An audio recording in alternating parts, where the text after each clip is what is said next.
Quand, par le hublot de son avion, le roi Hassan II voit arriver une escorte qu'il n'a pas demandée, il lui revient une conversation qu'il a eue avec le général Oufkir 2 ans plus tôt. 2 ans plus tôt, le roi Hassan II est en tournée dans le sud du pays. Il est à Agadir quand Oufkir, son officier le plus fidèle déjà à son père Mohamed V, lui partage une pensée qui le travaille. Et Oufkir me dit, tiens, il y a le président Kadhafi qui va se rendre à Nouakchott. Qu'est-ce que vous penseriez si on lui envoyait un F-5, lui rentrer dedans en plein désert et revenir?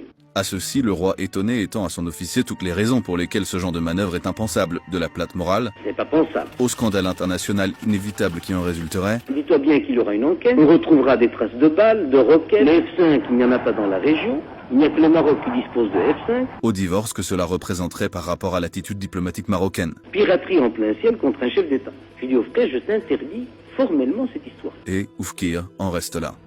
Quand j'ai vu l'escorte, que je n'avais pas demandé, Dieu m'est témoin, et ma voix est enregistrée sur la boîte noire, j'ai dit à Kémitra, rappelez l'escorte d'urgence, je n'en veux pas. Immédiatement, mais comme dans un film, cette préscience de ceux qui vont être confrontés avec la mort, immédiatement la conversation d'Agadir m'est revenue en tête.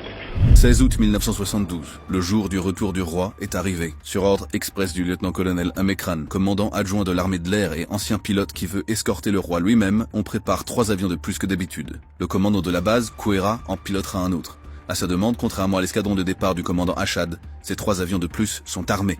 Ils décollent à la rencontre du Boeing Royal. À 16h10, la cible est en vue. Amekran ordonne à Achad de dégager. Le commandant assiste de loin avec stupeur et confusion au tir de mitrailleuse sur l'avion du roi. Le reste appartient à l'histoire. Mais une question demeure, tenace. Comment un avion civil survit-il à un escadron de chasse ?